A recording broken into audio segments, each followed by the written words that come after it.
ǹjẹ́ àtúnkù dédé àsìkò yìí níbi yòówù kẹtì láǹfààní látún ti máa darapọ̀ mọ́ wa lórí ìkànnì Àrólé Bàbá 1010 TV2 níbi tá a ti mú ròyìn wá lájà ọbalẹ̀ bí nǹkan bá ti ṣẹlẹ̀ káàkiri orígun mẹ́rẹ̀ẹ̀rin àgbáláyé ojú tẹ fún wòwá ojú náà ò ní fọ́ etí tẹ fún gbọ̀wọ̀ ìtí náà ò ní di láṣẹ lọ́wọ́ Elédùmarè ìròyìn fún ti àsìkò yìí náà láṣẹ bẹ́ẹ̀ tá gbálé tá gbòde tá tún mọ́ wá sójú mọ́ òmáwòrán àti etí ìgbọ́ ẹ̀yin tẹ́ jẹ́ olólùfẹ́ wa bẹ́ẹ̀ ṣe fìfẹ́ hàn wá ní gbogbo ìgbà gbogbo àsìkò àti lóòrèkóòrè inú wa mọ̀ dùn àṣìmọ́pẹ́ wá ẹ̀sùn púpọ̀ lọ́pọ̀lọpọ̀ Elédùmarè yóò máa bù sápò oníkúlùkù wa orúkọ oníròyìn yín kò wá yípadà o àyànfẹ́ Elédùmarè ló kọ tèmi jẹ́ kókó oníròyìn láàgbéyẹ̀wò bí ìṣe wa ṣáájú ẹ̀kúnrẹ́rẹ́ rẹ̀ báyìí.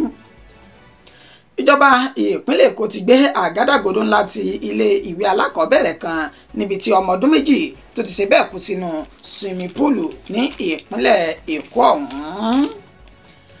Àjọ tó ń rí sí ọ̀rọ̀ oúnjẹ jíjẹ àti oògùn lílò ní ilẹ̀ yìí NAFDAC làwọn náà mà ti ṣe bẹ́ẹ̀ gbé àgádágodo ti ilé ìtajà oògùn kan ní ìpínlẹ̀ ní olúlulẹ̀ tí ń ṣe Àbújá látàrí pé wọ́n ń ta oògùn tó ti bàjẹ́ àtèyí tí kò ní àkọsílẹ̀.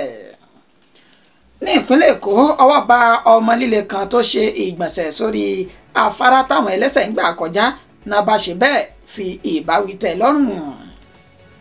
Látàrí ìjà ilẹ̀ wọ́n gé bàbá àti ọmọ rẹ̀ lórí ní ìpínlẹ̀ Delta. Ìjọba mi ṣetán láti gbé owó tabua mílíọ̀nù 5 náírà kalẹ̀ fẹ́ni tó bá lè tú àṣírí àwọn ajínigbé àtàgbésùmọ̀mí gbogbo ní ìpínlẹ̀ Anambra. Soludo ló sọ èyí di mímọ̀. Ó yá ní ìpínlẹ̀ Bayelsa ìjà wọn mọ́ ẹgbẹ́ òkùnkùn ti rán ènìyàn kan lọ sájò àrèmábọ̀ nínú ìkọlù tuntun èyí tí wọ́n ṣe síra wọn. Àwọn tán kú níbi ìbúgbàmù ọkọ̀ epo ti di 70 báyìí. Iléeṣẹ́ àjọ tó mójútó ètò ààbò ojú pópó náà fi ìròyìn náà tán fi léde. Ẹ gbọ́ ìròyìn náà lẹ́kùnrẹ́rẹ́ báyìí.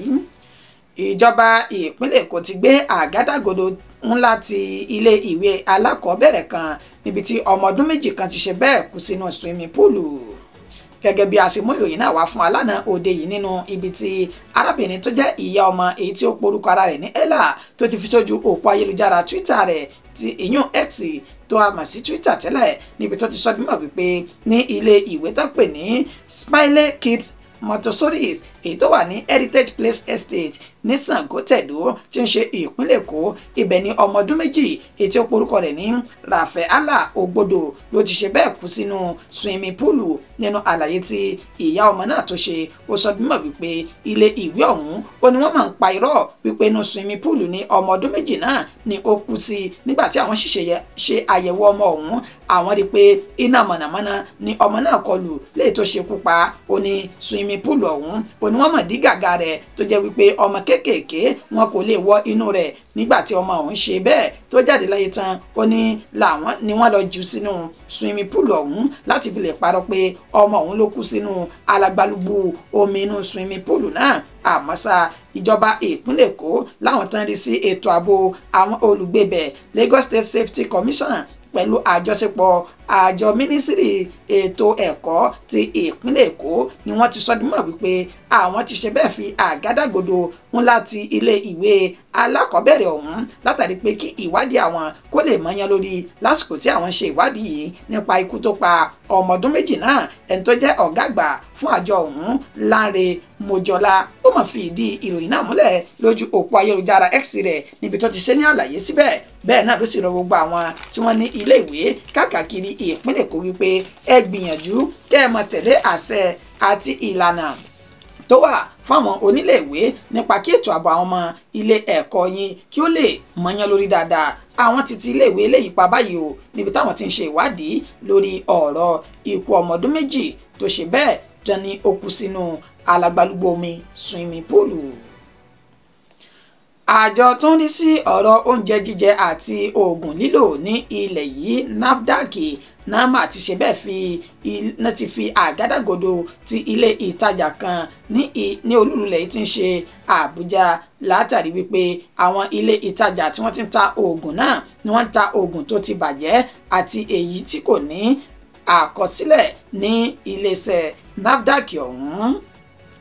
The National Agency for Food and Drug Administration and Control NAFDAC ó ní wọ́n mà ti kéde báyìí o lójú òpó ayélujára tàwọn náà níbi tá ti sọ dímọ̀ wípé ilé ìtajà oògùn òyìnbó kan ètò wà ní area 11 Garki ní Àbújá làwọn ti tìpa báyìí níbi tá ti fi páńpẹ́ òfin mú ẹni tó jẹ́ alákòóso àti olùmójútó ilé ìtajà náà tàti fi páńpẹ́ òfin gbé àwọn ènìyàn méjèèjì ọ̀hún. Nínú àlàyé àjọ NAFDAC náà wọ́n sọ dímọ̀ wípé àwọn ṣe àbẹ̀wò sí ilé ìtajà oògùn òyìnbó ọ̀hún lẹ́yìn tí àwọn gba ìpè kan nípa àwọn olùgbé agbègbè náà pé ilé ìtajà náà ó ní ó ń ta oògùn èyí tí ó ti bàjẹ́ tó ti expire tó ti lukudeeti àti àwọn oògùn tó jẹ́ wípé wọn kò ní àkọsílẹ̀ ní iléeṣẹ́ NAFDAC náà tí wọn ò buwọ́lù tí wọ́n fi ń tà á léyìí tí wọ́n ní òǹkà gbogbo rẹ̀ ní owó orílẹ̀-èdè Nàìjíríà yóò máa tó mílíọ̀nù 7 náírà èyí tí wọ́n ti pa sí inú ilé wọn tó sì ń tà fún àwọn ènìyàn náà. Wọ́n wá fi páńpẹ́ òfin gbé àwọn méjèèjì nígbà tí wọ́n tún palẹ̀ gbogbo àwọn oògùn burúkú náà tán palẹ̀ rẹ̀ mọ́ kúrò lórí igbá láti lè jẹ́ kí ẹ̀mí àwọn ènìyàn kí ó dè nípa oògùn burúkú táwọn ènìyàn náà tí wọ́n ń tà. Wọ́n ní gbogbo akitiyan àwọn òṣìṣẹ́ ilé ìtajà oògùn òyìnbó náà ó ní ó já sí pàbó torí pé wọn ò fẹ́ kí àwọn wọlé láti ṣe àbẹ̀wò sí àwọn ààyè náà. Wàyí o wọ́n wá rọ gbogbo àwọn olùgbé orílẹ̀-èdè Nàìjíríà wípé ẹjẹ́ àjọ yakọ ní ikọ̀ ojú ni alákànfin sọrí torí ṣe yìí àwọn nìkan ò lè dá sí bẹ́ẹ̀ bá ti kẹ́fìn àwọn ènìyàn burúkú yìí láwùjọ bóyá wọ́n ń ta oúnjẹ tí kò bófin mu àbí oògùn tó ti bàjẹ́ ní orí igbá ẹ tètè ké gbàjarì síta o ká lè tètè wá mọ ohun tó kàn láti ṣe. Ẹ̀mí wa ó ṣe pàtàkì sí wa Èdùmàrè kò ní jẹ́ ká sí oògùn lò. Nípínlẹ̀ Èkó báyìí ọwọ́ bá ọmọ líle kan tó ń ṣe ìgbọ̀nsẹ̀ sórí afárá táwọn ẹlẹ́sẹ̀ ń gbà kọjá náà bá ṣe bẹ́ẹ̀ fi ìbáwí tẹ́ lọ́rùn. Lagos State Ministry Environment and Water Resources ìyún àjọ tó ń rí sí ètò àdúgbò ìyún agbègbè àti ọ̀rọ̀ omi ní ìpínlẹ̀ Èkó ó ní wọ́n ní àwọn ti mú arákùnrin tí ó jẹ́ ọmọ líle kan èyí tí wọ́n sọ dímọ̀ wípé ó ń ṣe ìgbọ̀nsẹ̀ ní ìta gbangba ní orí afárá tí àwọn ẹlẹ́sẹ̀ ń gbà kọjá ní abúlé Ẹ̀gbá tí ń ṣe ìpínlẹ̀ Èkó. Nínú fídíò náà tí wọ́n fi léde síta níṣe ni wọ́n ní kí ó máa ṣe bẹ́ẹ̀ fi ọwọ́ ara rẹ̀ dáàbò bo ìgbọ̀nsẹ̀ èyí tó ṣe sórí afárá ọ̀hún. Fídíò náà ló ti ń já rìnrìn káàkiri orí ayélujára níbi tí àjọ náà tá ti sọ dímọ̀ wípé ìpínlẹ̀ Èkó mọ̀ ní fi àyè gba ìgbàkúgbà lọ́dọ̀ tàwa torí wípé gbogbo ìwà burúkú tẹ̀ ń wù yìí ó máa lòdì sí òfin nínú ètò sì tún ṣeéṣe kó fa àìsàn kọ́lẹ́rà fáwọn olùgbé agbègbè náà nígbà tán bá ṣe ìgbọ̀nsẹ̀ ní ìta gbangba. Látàrí ọ̀rọ̀ ilẹ̀ àbíká ní ìjà ilẹ̀ ni wọ́n ti ṣe bẹ́ẹ̀ gé orí bàbá àti ọmọ rẹ̀ lórí ní ìpínlẹ̀ Delta báyìí. Bàbá ẹni 70 ọdún tí wọ́n pe orúkọ rẹ̀ ní Àgántì àti ọmọ rẹ̀ Àtàgóṣì tó jẹ́ ẹni 50 ọdún ó ní wọ́n ti ṣe bẹ́ẹ̀ gé orí àwọn méjèèjì sí inú igbó kan ètò wà ní agbègbè Àmáyì ìjọba ìbílẹ̀ Ukwuani ní ìpínlẹ̀ Delta. Nínú àlàyé Bright Edafe alukoro iléeṣẹ́ ọlọ́pàá ìpínlẹ̀ Delta èyí tó ṣe ó sọ dímọ̀ wípé ọmọ bàbá ọ̀hún Àtàgóṣì ẹni 50 tó jẹ́ olùkọ́ ilé ẹ̀kọ́ gíga ní ìpínlẹ̀ Delta ó ní wọ́n sọ di mímọ̀ wípé ó ra ilẹ̀ kan lọ́wọ́ àwọn ènìyàn náà lẹ́yìn bíi ọjọ́ mélòó kan làwọn ènìyàn náà tún sọ di mímọ̀ wípé kò ra ilẹ̀ náà lọ́wọ́ àwọn tó sì fẹ́ gba ilé ọ̀hún padà lẹ́yìn òbítíbitì owó èyí tí ó ti san fún wọn. Wọ́n wá sọ di mímọ̀ wípé àwọn ènìyàn ọ̀hún ó ní wọ́n dọ́gbọ́n pé òun àti bàbá rẹ̀ lọ sí inú igbó láti lọ rèé bá wọn yanjú ọ̀rọ̀ náà níbi tó ti sọ di mímọ̀ wípé àlọ́ wọn la rí ẹnìkan kò rí àbọ̀ àwọn méjèèjì mọ́ lẹ́ni tí wọ́n ti gé orí bàbá àti ọmọ rẹ̀ sí inú igbó ní agbègbè Àmáyì yìí. Nígbà tí Bright Edafe yóò tún tẹ̀síwájú ó ní ọjọ́ Ẹtì tá a lò yìí sẹ́yìn yìí ó náà ni wọ́n mú arákùnrin kan èyí tí wọ́n sọ dímọ̀ wípé orúkọ rẹ̀ ń jẹ́ Emeke ní agbègbè àdúgbò ọ̀hún nínú èyí tí wọ́n ní wọ́n bá orí ènìyàn méjì tó ń ṣe orí bàbá àti ọmọ tí wọ́n gé sí inú igbó náà níbi tí wọ́n ní àwọn ọ̀dọ́langba tí wọ́n rí orí náà lọ́wọ́ rẹ̀ ni wọ́n máa kókó nákó lílùbó tán lù bí kúkú bí yíyè lẹ́yìn ìgbà náà náà tún ṣe bẹ́ẹ̀ tán dáná sun tán sì ṣe bẹ́ẹ̀ ṣekú pa. Ó ní ìwádìí fi hàn pé orí bàbá tọmọ náà ó ní arákùnrin náà gbé sọ́wọ́ tán sì ní àwọn tó wu ìwà burúkú náà wọ́n ti júbà ìhòòrò báyìí o níyì tí iléeṣẹ́ ọlọ́pàá ní àwọn ń ṣe ìwádìí wọn lọ́wọ́ táwọn yóò sì fojú wọn hàn tí ìwádìí náà tó bá ti ṣèso rere. ìjọba mi ṣe tán láti gbé mílíọ̀nù 5 fún ẹni tó bá ṣe bẹ́ẹ̀ tó tú àṣírí àwọn ajínigbé ní ìpínlẹ̀ Anambra. Gómìnà ìpínlẹ̀ náà Soludo ló sọ èyí di mímọ̀. Gómìnà ìpínlẹ̀ Anambra Chukwuma Soludo ló sọ èyí di mímọ̀ níbi ìfilọ́lẹ̀ ikọ̀ Udogachi èyún ikọ̀ tí ó tún máa lè jẹ́ kí àlàáfíà àti ètò ààbò kó gbópọn sí i ní gbogbo kọ̀rọ̀kọ́ndù ìpínlẹ̀ Anambra tó ń ṣe ìfilọ́lẹ̀ wọn ní Awka tí ń ṣe olúlu ìpínlẹ̀ Anambra náà. Gẹ́gẹ́ bí Soludo bó ṣe ṣe ní àlàyé, ó ní àwọn agbésùmọ̀mí ni wọ́n ti gba gbogbo ilẹ̀ tán ní ìpínlẹ̀ ọ̀hún nílẹ̀ tó sì jẹ́ wípé ètò ààbò ìpínlẹ̀ náà ó ní kò mọ́yán lórí tó. Ó wá ní fún ìdí èyí ẹni tó bá mọ àwọn ènìyàn náà bóyá ẹjọ́ ń gbé ni àbí ó jẹ́ mọ̀lẹ́bí yín tẹ́ ẹ sì rí àrídájú ọ̀rọ̀ náà wípé agbésùmọ̀mí ni ẹ tètè ké gbàjarè síta tẹ́ bá wá sí eléyìí ànírìn yín lásán o mílíọ̀nù 5 náírà ó ní ẹ ò gbà. Ó tún tẹ̀síwájú pé agbègbè tí kò bá ti sí wàhálà fún odidi oṣù agbègbè tí kò bá ti sí wàhálà àwọn agbésùmọ̀mí fún ẹ̀yìn oṣù kan gbáko àwọn náà yóò gba ẹ̀bùn mílíọ̀nù 10 náírà. Bẹ́ẹ̀ náà ló tẹ̀síwájú wípé àwọn ti kó àwọn ikọ̀ tí kò dín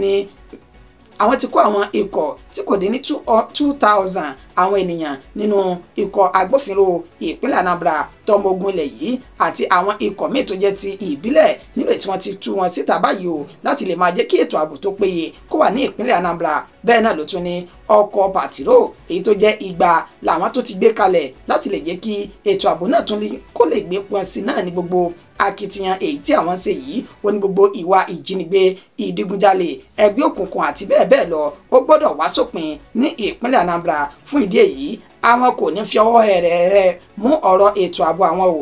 Ìdí sì ní tó ń fi kéde pé ẹnikẹ́ni tó bá mọ àwọn ènìyàn náà rí ẹ tètè wá tú àṣírí wọn báyìí. Tàbá sì ti rí pé lóòótọ́ àti lódodo ó ní wọ́n jì sọ́fìn ẹ̀sùn ìgbésùmọ̀mí ẹ yóò gba ẹ̀bùn owó tó jẹ́ mílíọ̀nù 10 náírà.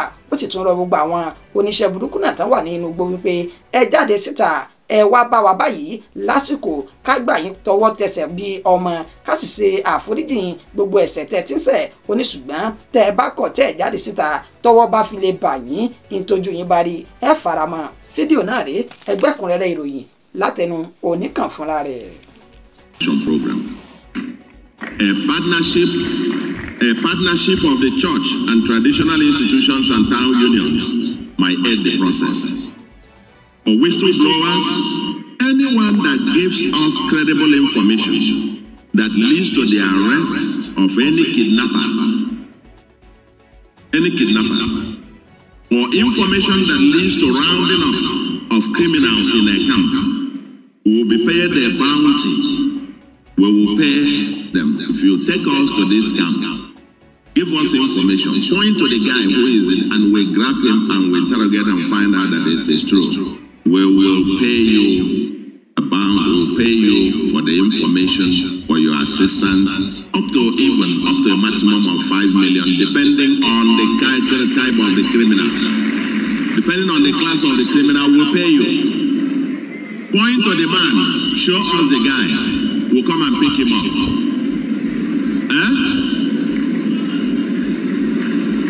Are you?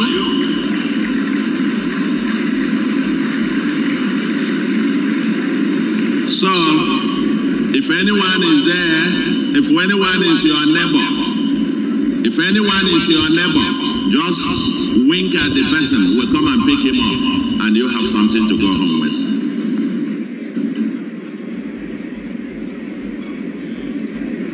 I can say many people are going to make money out of this one.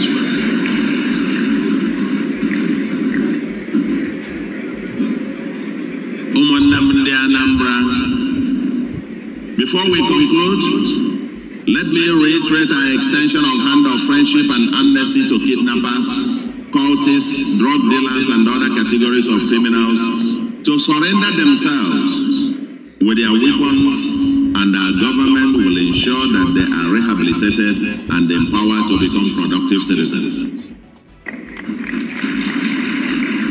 All persons wishing to take advantage of this window should register at the office of the Special Advisor to the Governor.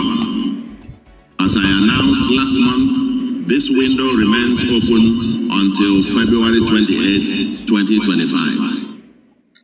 If you want to surrender, surrender. No questions asked. Surrender your guns. We will take you, rehabilitate you, give you skills, and give you funds to begin a new life.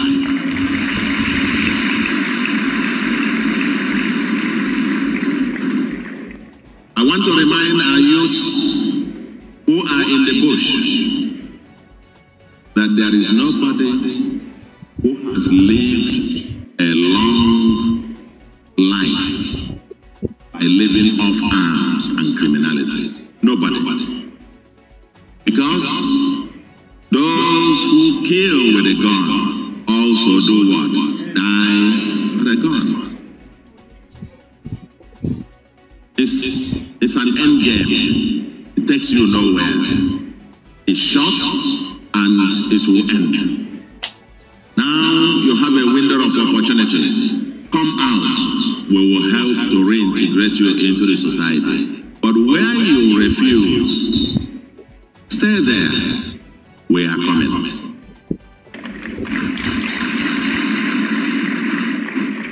Ẹ káàbọ̀ padà. Ó yá ní ìpínlẹ̀ Bayelsa báyìí ìjà àwọn ọmọ ẹgbẹ́ òkùnkùn ti rán ènìyàn kan lọ sí ọ̀run àrèmábọ̀ ní ìpínlẹ̀ ọ̀hún.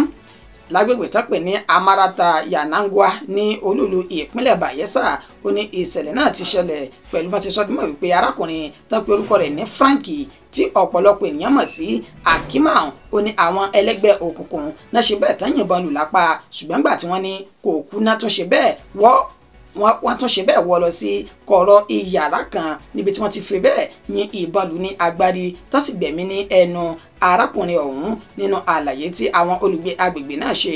Wọ́n ní àwọn ọmọ ẹgbẹ́ òkùnkùn náà ó ní wọ́n ní èdè àìyedè láàrin ara wọn tó sì ń jà sí ipò ìwọ́jù mí èmi ò jù ọ́ nínú ètò bí wàhálà náà tí ó ti di làásìgbò níbi tí wọ́n ti ní arákùnrin tó gbórúkọ rẹ̀ ní Frankie ó ní ó gbajúmọ̀ jù ní agbègbè ọ̀hún lẹ́yìn tí wọ́n ṣekú pa. Wàyí o wọ́n ti bẹ̀rẹ̀ ìwádìí lórí àwọn ẹlẹ́gbẹ́ òkùnkùn náà láti lè jẹ́ kí wọ́n fi páńpẹ́ òfin mọ́ àwọn tán wu ìwà ọ̀hún. Lásìkò tá a fi ń kóròyìn jọ gbogbo akitiyan láti bá alukoro iléeṣẹ́ ọlọ́pàá ìpínlẹ̀ Delta ní gbólóhùn wọn ló já sí pàbó torí pé ẹ̀rọ ìpè rẹ̀ ni kò ṣe bẹ́ẹ̀ kó já gaara. Àwọn tán kú níbi ìbúgbàmù ọkọ̀ epo ti di 70 báyìí. Iléeṣẹ́ àjọ tó ń mójútó ètò ààbò ojú pópó ti ìpínlẹ̀ ọ̀hún ó ní wọ́n fi ìròyìn náà fi léde. Gẹ́gẹ́ bá ṣe mú ìròyìn náà wá ṣáájú ní pé ní ìpínlẹ̀ Delta ní agbègbè tán pè ní òpópónà Dikko sí Màjé ní ìdojúkọ ilé epo Badegi tí ń ṣe ìjọba ìbílẹ̀ Suleja ní ìpínlẹ̀ Niger ó ní ìṣẹ̀lẹ̀ burúkú náà ni ó ti ṣẹlẹ̀ lénìí nílò tí wọ́n sọ dímọ̀ wípé ọkọ̀ agbépo táǹkà kan ó ní ó kó epo tó sì ṣe bẹ́ẹ̀ tààkìtì lulẹ̀ nínú èyí tí ó ti fi ẹ̀gbẹ́ lélẹ̀. Lásìkò tó fẹ́ ẹ̀gbẹ́ lélẹ̀ yìí ó ní ọkọ̀ agbépo míì ló ń gbìyànjú láti kó epo nú rẹ̀ padà sínú ọkọ̀ òun padà ṣùgbọ́n lásìkò tó ń ṣe eléyìí ó ní wọ́n sọ dímọ̀ pé àwọn ọ̀dọ́langba àti àwọn abilékọ ni wọ́n ya jáde pẹ̀lú kẹ́ẹ̀gì lọ́wọ́ wọn nínú èyí tí wọ́n ti fẹ́ gbọ́n epo náà. Lásìkò tí wọ́n gbọ́n epo yìí àwọn ènìyàn ṣe ìkìlọ̀ fún wọn ṣùgbọ́n ní wọ́n kọ́ tí ọgbọ́n yìí kò pẹ́ kò jìnnà sásìkò yìí ó ní ìbúgbàmù náà ó ní ó dùn tí ó sì ṣekú pa ènìyàn tí wọ́n ní àkọsílẹ̀ wọn báyìí ó ti lé ní 70. Ẹni tó jẹ́ olórí àjọ ẹ̀ṣọ́ alábòójú pópó ti ìpínlẹ̀ Niger Kumaru Tunkunswam olófi ìdí ìṣẹ̀lẹ̀ náà tó fi lélẹ̀ nínú ètò ti sọdúnmọ̀ wípé òǹkà wọn olótú ti léwájú sí báyìí o níbi táwọn tó ti ń ṣe ìwádìí tí wọ́n sì ní ìgbàgbọ́ wà wípé àwọn ènìyàn tí wọ́n ti jáde láyé wọ́n ju 70 táwọn ṣẹ̀ṣẹ̀ rí wọ́n jù ú lọ. Láti máa fún wa ní ẹ̀kúnrẹ́rẹ́ ìròyìn nípa bí ìṣẹ̀lẹ̀ náà bí ó ṣe ṣẹlẹ̀ àti yẹ̀mí tó ti ṣe bẹ́ẹ̀ tó ti bá ìṣẹ̀lẹ̀ ọ̀hún lọ. Ìròyìn náà kò jù báyìí lọ fún ti àsìkò yìí akí oníyàn wípé ẹ̀ṣẹ́ ọlọ́bẹ̀ ọ̀ṣẹ́ ẹ̀yin tẹ́ bá wà jẹ́ ẹ̀kú àìbínú ṣáájú ká tó wà mọ̀ lọ ẹjẹ́ àwọn kókó tá a mẹ́nubà lẹ́ẹ̀kan sí i. Asọdimọ̀ wípé ìjọba ìpínlẹ̀ Èkó ti gbé àgádágodo ńlá ti ilé ìwé alákọ̀ọ́bẹ̀rẹ̀ níbi tí ọmọ ọdún méjì kan tó ti ṣe bẹ́ẹ̀ kú sínú swimming pool ní ìpínlẹ̀ ọ̀hún. Àní àjọ tó ń rí sí ọ̀rọ̀ oúnjẹ jíjẹ àti oògùn nílò NAFDAC ni wọ́n ti gbé àgádágodo ti ilé ìtajà oògùn òyìnbó kan ní olúlu ilẹ̀ tí ń ṣe Àbújá látàrí pé wọ́n ń ta oògùn èyí tí ó ti bàjẹ́ àti èyí tí kò lákọsílẹ̀ lọ́dọ̀ àjọ ọ̀hún. asọdìmọ̀ pé ní ìpínlẹ̀ Èkó ọwọ́ ba ọmọ líle èyí tó ń ṣe ìgbọ̀nsẹ̀ sórí afárá táwọn ẹlẹ́sẹ̀ ń gbà kọjá ní ìpínlẹ̀ ọ̀hún náà bá ṣe bẹ́ẹ̀ tán fi ìbáwí tẹ́ lọ́rùn látàrí ìjà ilẹ̀ wọ́n gé bàbá àti ọmọ rẹ̀ lórí ní ìpínlẹ̀ Delta. Ìjọba mi ṣe tán láti gbé mílíọ̀nù 5 náírà kalẹ̀ fún ẹni tó bá tú àṣírí àwọn ajínigbé ní ìpínlẹ̀ Anambra. Soludo ló sọ èyí di mímọ̀.